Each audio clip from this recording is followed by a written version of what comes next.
West Nile crops up in Medford, and this Arlingtonian is taking no chances. Wondering who brews the best beer in the entire world? Well, he might just be your neighbor. And a local art project reminds us that you can never be too cheerful. All that and more coming up next on ACMi News. From McLennan Park to Spy Pond, from Poets Corner to the Mystic River, we have Arlington covered. We're your neighbors, a friend you can turn to. This is ACMi News. Hello Arlington and welcome to ACMi News. I'm Paul Werlin. And I'm Alexandria Acacia. With coronavirus infection rates rising, the CDC has revised their mask guidance for fully vaccinated people. They now recommend that people wear masks while indoors under certain circumstances. I think it's inevitable that numbers are going to blow up, and so why don't we just take the preventative measure now and institute another mask mandate and hopefully keep the numbers down. The Center for Disease Control has been considering the new recommendations for quite some time as cases climb across the country. They made the announcement official on July 27th as the Delta variant continues to fuel infections. I was not a fan of the original CDC recommendations in May saying that fully vaccinated people could take off masks, not because I didn't want fully vaccinated people to do that, but because I didn't trust that the unvaccinated people would remain masked, and so that has always been my motivation. And I also fall into the bucket of having a compromised immune system, and so I need to kind of take extra precautions as well. Regardless of local vaccine numbers, the CDC is trying to prevent more spreading, especially in COVID hotspots. Businesses always prefer government regulations to be stable and predictable, which may not be possible in the current circumstances. So far, we have not asked our customers to put masks back on. We are wearing masks as all of our staff to protect each other and to protect our customers. And we feel more comfortable right now with the rise. It's a big rise very quickly. Our customers still are wearing masks when they come indoors. They've never taken them off indoors. We still have a large percentage of people that don't sit indoors. As of July 27th, 129 new COVID cases were reported in Middlesex County. 66% of the county is fully vaccinated. The idea is that face coverings will help slow the spread. I think we honestly need to see how the numbers go. But like I said earlier, I think I'm more comfortable with the mask, just in case. Although the vaccine has brought a certain measure of security, officials want to remind the public that they can still pass the disease to someone else. With schools opening up soon, the CDC is pushing the message out for students and staff headed back to the classroom. Some schools have already issued mask mandates for attendees in the fall, but as of right now, there is no state mandate. We are actually more on the cautious side usually, especially with the kids that are not vaccinated, they're not at the age that they can get vaccinated. And so we tend to wear our mask all the time, even inside. And the MBTA now requires that all riders wear face coverings above the nose and mouth. The apparent reversal of the CDC's recommendations makes some people unsure of what guidelines to follow. I would say wear your mask, not only protect yourself, but also protect others. Governor Baker says he does not need to issue a mandate at this time because of the low number of cases in Massachusetts compared to the rest of the country. We asked Town Manager Adam Chapdelaine about the town's stance regarding the new CDC recommendations. I would say that things comparably or comparatively still look pretty good in Arlington compared to different parts of the country and even different parts of the state. That being said, our case count has gone up over the past couple weeks. We were virtually flatlined for quite a while there, like you referenced, and they're starting to tick back up again. So I'm actually reconvening with our COVID leadership team at noon today, so just in a few short minutes to start to look at what the CDC issued just yesterday, what we might expect the state to issue, and what we're thinking about locally. We're not ready to change any guidance today, or probably not in the next few days. I'd really love for guidance to be coming from the state or federal level so that we're not doing it city or city, town by town. We've done that dance, we've played that game, and it's not a great look. We'd much rather have this done comprehensively. But we are paying attention to it. And I think the last thing I would say as a plug is get vaccinated if you can. Please, if you have not already been vaccinated and you don't have either a pre-existing medical condition or a strongly held religious belief that's preventing you from getting vaccinated, please get vaccinated. I think we've heard the president say we've got two pandemics in this country. One, one between those who are vaccinated and a different one amongst those that are not vaccinated. So I would, in summation, I would say we're concerned, we're watching it, we're starting to discuss potential next steps, and if you can, please get the vaccine. As the warm summer weather continues, our least favorite pests, mosquitoes, continue to annoy us as only they can. In recent weeks, mosquitoes in Medford have tested positive for the West Nile virus. ACMi News correspondent Helen Fraser sought guidance about how to avoid these pesky vampire bugs and enjoy the rest of the summer. Summer brings a lot of great things, a break from schoolwork, backyard barbecues, and long days at the beach. Sadly, summer also brings an unwanted pest, mosquitoes. The Massachusetts Department of Public Health announced on July 2nd that the town of Medford had mosquito samples testing positive for West Nile virus, making it important for Arlington residents to take preventative measures.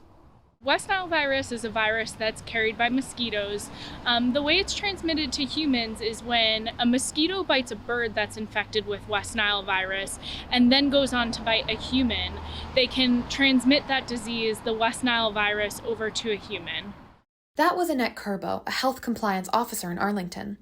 She described the approach the town is taking in regards to mosquito prevention. One tactic is treating catch basins after rainfall. Most of the mosquitoes will actually come from the storm drains. So our catch basins will collect all of the rainwater that falls. And these particular types of mosquitoes that transmit West Nile virus can actually breed in very, very small pools of water. So if you think about pools of water that collect, in a bucket at your house or a bird bath after a rainfall, if it's left undisturbed for 3 to 4 days, the eggs that the mosquitoes lay can actually hatch. The town will treat these catch basins with larvicide, which breaks the surface tension of the water without introducing any poisons. And the eggs that are sitting on top of that water will actually fall and drown, preventing mosquitoes hatching. Residents can do their part by looking at their property after it rains and emptying any puddles of still water from bird baths, tires, or buckets. Arlington resident Kathleen Fink does just that in her garden. Kathleen protects herself while outside by wearing a mosquito net suit that saves her from getting bit. And this particular one allows me to put the mosquito netting over my head, have my camera around my neck, and pull my hands in if I want to. And it is not hot because, of course, it's air conditioned. Kathleen shared that her cousin had West Nile virus and now lives with long-term impacts. She's had to be on really high doses of antibiotics, and she's been very tired and had some real serious effects for a long time. Annette wanted to explain the reason behind town officials focusing on West Nile instead of Eastern equine encephalitis, or EEE. The mosquitoes that carry the West Nile virus breed in very small amounts of stagnant water, while those that carry the EEE only breed in white cedar swamps like you'll find on the Cape. But it's possible if you go 2 towns over for ice cream, you may encounter some of those environments. So just another reason why to wear that mosquito repellent. But I think it's important for folks to kind of understand, why West Nile virus is more talked about here in Arlington than some of the other mosquito-borne diseases. While the majority of West Nile cases have no symptoms, about 20% of people experience fever, joint pain, and nausea. And in very rare cases, people can develop serious and life-threatening illnesses. It's important to protect yourself this summer by using bug repellent that contains DEET and wearing long sleeves and pants whenever you can. For ACMi News, I'm Helen Fraser.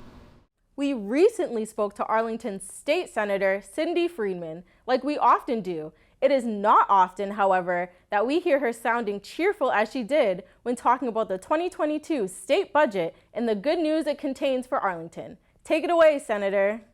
There's a couple of things that I'll be honest that I am really happy about, and if you want me to get bubbly, I can. I'm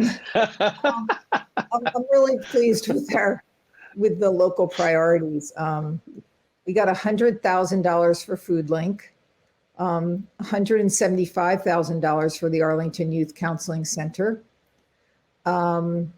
We got some money for, I think, $85,000 for English at Large, which is a wonderful Woburn program that teaches English to immigrants. Arlington got $14.7 million in Chapter 70 and $8.3 million in unrestricted local aid. And that's on top of what they have received through the federal government. The town once again received a grant from the Mass DOT Shared Streets and Spaces program. This is the third and final grant Arlington has qualified for, and senior news producer Anim Osmani tells us how the funds are going to be used. This plain little parklet space located on Medford Street is soon going to receive a glow up after Arlington was granted $50,000 from the Mass DOT. When the next grant opportunity came available, I thought, let's buy something nicer. In the fall, the approach was, let's buy relatively inexpensive equipment that can be used as widely as possible throughout town. All of that is currently out on the street. So that proved, I think, to be a wise decision that we kind of did like low cost, maybe not the best looking stuff, but had the broadest impact. But because this place was so highly utilized, we said, let's make an investment here and let's upgrade the equipment. Conversations with several passersby revealed that Arlingtonians have mixed reactions to the current state of the parklet. Some expressed enthusiasm for outdoor seating options, while others were displeased with the appearance of this particular space. The good news is that, in a few weeks' time, the space we see today will completely transform into a parklet that's both more comfortable and more pleasing to the eye. The public space will be enhanced with new furnishings, a raised platform, solar-powered umbrellas, plantings, and cell phone charging ports. The new parklet materials are expected to arrive by September, so that'll give us a couple of months to enjoy the new installation before it gets tucked away for the winter. But the plan is for the parklet to be a seasonal fixture year in and year out. Reporting from Arlington Center, I'm Anim Osmani, ACMi News. Thanks, Anim. An Arlington resident recently received an international distinction for his home-brewed beer. ACMi News reporter Toby Barrett was happy to investigate this particular story. Arlingtonians, did you know you have one of the best home brewers of beer in the world living right here in town? Ben Maidon is the 2021 American Home Brewers Association Home Brewer of the Year. He beat thousands of other entrants to win the most prestigious prize in home brewing. I went and visited Ben to find out what combination of hops, yeast, grain, and water makes a beer special, while also finding out more about Arlington's own international champion. This isn't exactly your local microbrewery, but it's the perfect environment for Ben Median to brew his award-winning beers. Brewing is a hobby for Ben that turned into a passion that was spurred on by his wife. I think it was really simple. About 20 years ago, my wife, basically, I think I was probably working a little bit too much, and my wife was like, you need to get a hobby. So she said, well, remember, my mom had brought a beer-making kit to you one time, and you seemed to enjoy that. So we're going down to the Cambridge Homebrew Emporium down in Cambridge. And she walked in the door with me. The guy behind the counter said, what can I do for you? And she said, set them up. And so it was just magic from there. It made a lot of sense. I mean, honestly, at the time, I was actually doing studying yeast biology. So it was a match made in heaven is the only way to put it. After 20 years of brewing and 12 years of entering the contest that Ben describes as similar to a dog show but for beer, he finally broke through and won the top prize. His process, he says, is pretty simple. All right, so there's a couple of ways you can get started. So you have to create something that the yeast will ferment to make beer. So the first step that you can either buy pre-made malt extract and basically dissolve that in water, boil it, add some hops, cool it down, add the yeast, and go. And it's really that simple. If you can make tea, you can make beer. Ben knew that his award-winning batch was special when it got the stamp of approval from his most honest judge, his wife. As it goes, coming back to my wife, she has a really honest and open critique of the beer I make. And I made this beer that turned out to be the winner. I remember I gave it to her to taste, and she tasted it, and she was like, this is really good, but I don't taste anything. I was like, yes, it's an American lager. You're not supposed to taste hardly anything. And so at that moment, I knew it was going to be a good one. As far as next steps go, sometimes it's better to keep a hobby a hobby. Yeah, I think it's just going to be a hobby. I mean, I got a lot of people saying, "Oh, you should do this. You should turn professional." But I think that the reality is that, someone always says, "Why ruin a good hobby by turning it into a job?" That's one thing. But the other thing is, the reality is that there's so many really good breweries around here that make such great beer. It'd be hard to really sort of get into this market. And financially, it's difficult to start a brewery. It costs well over $1 million, $2 million to really get a brewery off the ground, and I don't have that. For Ben, his brewing brain now takes focus on his family's upcoming Oktoberfest celebrations. Ben hopes to continue entering the contest in brewing for years to come. So here's a cheer to Ben for putting Arlington on the map as home to one of the best home brewers on the planet. For ACMi News, I'm Toby Barrett. Thank you, Toby. Hey, Paul, what do you call a chair in a suit? I'm not sure, Alex. What do you call a chair in a suit? A tuxedo. Speaking of fancy chairs, if you're looking for a truly unique piece of furniture, the Arlington Commission for Arts and Culture is hosting an event that would be perfect for you. Cheerful Where You Sit is a public event that promotes transforming furniture into art in order to raise money for local arts programs. Our reporter Sophia Titus, never one to sit down on the job, has the details. Looking for a place to sit? Look no further. On August 21st, the Arlington Commission for Arts and Culture will be providing a host of beautifully decorated chairs that are meant to be auctioned off in order to raise funds for Arlington's public arts programs. If you want to admire some beautifully refurbished art and also give to a great cause, Arlington's Cheerful Where You Sit event is the perfect event for you. So Cheerful Where You Sit is now in its 9th year. I can't believe it, but we started it in the summer of 2012 as an effort to raise money for the very first public art project that we did as Arlington Public Art way back in 2012 for the mural that was on the Boys and Girls Club for several years. It's now down, but at any rate, that's how it started, because we didn't have any funding. We didn't really have a vibrant program yet. We were at the very beginning.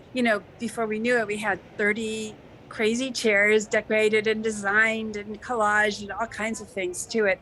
The event combines artistry and sustainability in an innovative way, and they ran into some clear challenges during COVID. Thankfully, they were able to adapt and begin a new tradition. This year we do have some, little bit of changes. Like last year was the first time we tried the online auction event. And so, and it was very successful. So last year we did do a very short viewing time.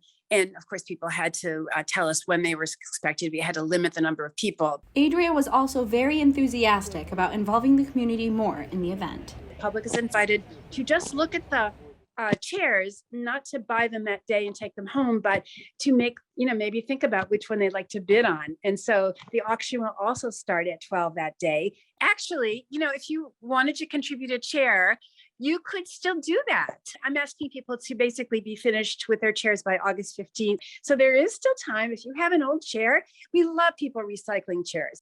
Cheerful Where You Sit is not only for chairs, however, because the event is now broadening their furniture horizons. We have expanded it to invite people who wanted to take some other kinds of small furniture and decorate. Might be really fun if people could collect some of the used furniture that was either destined for the trash or in their attics or their cellars and reinvent them. The ACAC is very excited about their new venue this year and cannot wait for the public viewing to take place on August 21st from noon to 5 p.m.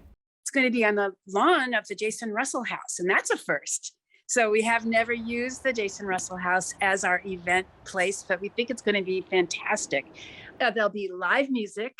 I'm really excited about that. I mean, that's always lovely. And we'll also have the artist whose work is now on view at the Jason Russell House. People come to see it. They'll just be getting all kinds of goodies, as well as being able to, look at the chairs and also vote for your People's Choice Award. Adria urges anyone with questions about creating, donating, or supporting to reach out. So info@artsarlington.org to get in touch with me, and then I'll send those people who are interested the FAQs of the event. But if you would just want to come up to see the event, also go to our artsarlington.org website, and all that information will be there. The public viewing will be held on August 21st from noon to 5 p.m. The online auction will start August 23rd and end on September 7th.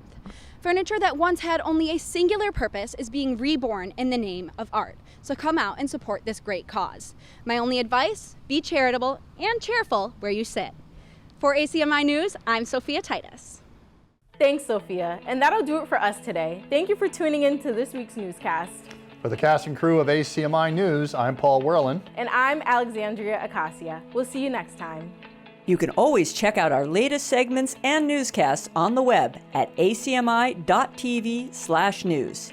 And don't forget to like us on Facebook and follow us on Twitter and Instagram at ACMi News. Make sure to subscribe to our YouTube channel as well. You'll find us at youtube.com/ACMi News. If you have any news tips for us or wish to become a citizen journalist, we'd love to hear from you. Email us at news@acmi.tv or stop by ACMI Studio A at 85 Park Avenue.